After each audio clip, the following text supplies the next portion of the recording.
বাংলাদেশের ফ্রিল্যান্সার এবং digital creator যাদের হাত ধরে বিপুল পরিমাণে ফরেন কারেন্সি আমাদের রিজার্ভে প্রতিনিয়ত যুক্ত হয়, তাদের জন্য এই মুহূর্তে আমার খুবই আফসোস এবং দুঃখ হচ্ছে। তাদের যে উপার্জনের উপরে 7.5% কর আরোপ করার একটা সিদ্ধান্ত গতকালকে থেকে কার্যকর হয়েছে এবং এটা হয়েছে হুট করে একদম অনেকটা বিনামেকে বজ্রপাতের মতো করে।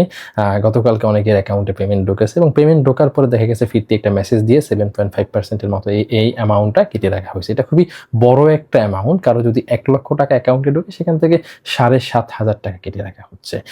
সো এই জায়গাটা আমাদের তরুণ যারা ফ্রিল্যান্সার যারা রয়েছেন এবং যারা ডিজিটাল ক্রিয়েটর যারা রয়েছেন তাদের জন্য খুবই কষ্টকর একটা ব্যাপার অবশ্যই। কারণ তারা অনেক বেশি সীমাবদ্ধতার মধ্যে কাজ করে যাচ্ছে। আমাদের দেশের ইন্টারনেট ব্যবস্থা দেশের অনেক জায়গাতেই ওরকম স্টেবল না এবং এর পাশাপাশি পেমেন্টের ক্ষেত্রে খুব বড় একটা জটিলতা রয়েছে, যেটা পেপ্যালের মতো একটা পেমেন্ট গেটওয়ে যদি আমাদের দেশে চালু হয়ে যেত সেক্ষেত্রে এটা হয়তো সমাধান হয়ে যেত। কিন্তু এই পেপ্যাল আশি করে সেই জুনায়েদ আহমেদ পলকের সময় থেকে শোনা যাচ্ছে এবং এরপরে আমাদের অন্তর্বর্তীকালীন সরকারের আমলে একই ধরনের কথাবার্তা শোনা গেছে এবং সম্প্রতি আমাদের বর্তমান সরকারের মাননীয় প্রধানমন্ত্রী সংসদে দেয়া তার এক বক্তব্যেও বলেছেন পেপ্যাল আসতেছে, কিন্তু এই আশি করে পেপ্যালটা ঠিক কবে আসবে আমরা কিন্তু কেউই জানি না।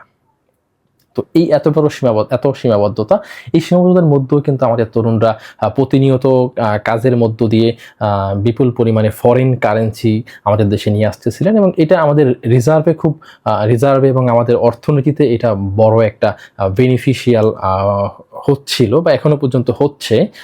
কিন্তু এই যে তাদের উপার্জনের উপরে হুট করে এত বড় একটা অ্যামাউন্টের করার অপশন, যেটা 7.5%, খুবই বড় একটা অ্যামাউন্ট অবশ্যই।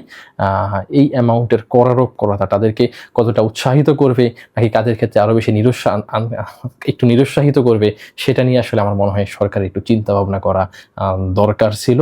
আমাদের এই সরকারে অনেক এক্সপার্ট লোকজন রয়েছেন, আমার মনে হয় তাদের আসলে এটা আরেকটু বিবেচনা করা উচিত এবং সরকার যদি এরকম একটা সিদ্ধান্ত গ্রহণের ক্ষেত্রে সার্বিক ব্যাপারগুলো চিন্তা ভাবনা করেন তবে ব্যাপারটা ভালো হয় না। অন্যথায় দেখা যাবে এই যারা ফ্রিল্যান্সার এবং ডিজিটাল ক্রিয়েটর রয়েছেন তারা তাদের এই উপার্জিত অর্থটা, কষ্ট করে উপার্জিত অর্থটা সেটা দেশে আনার ক্ষেত্রে তারা হয়তো বিকল্প চিন্তা ভাবনা করতে পারে। সেক্ষেত্রে দেখা যাবে ক্রিপ্টো বা হুন্ডির মতো যে অবৈধ পন্থাগুলো রয়েছে সেগুলোর বিস্তার লাভ করতে পারে।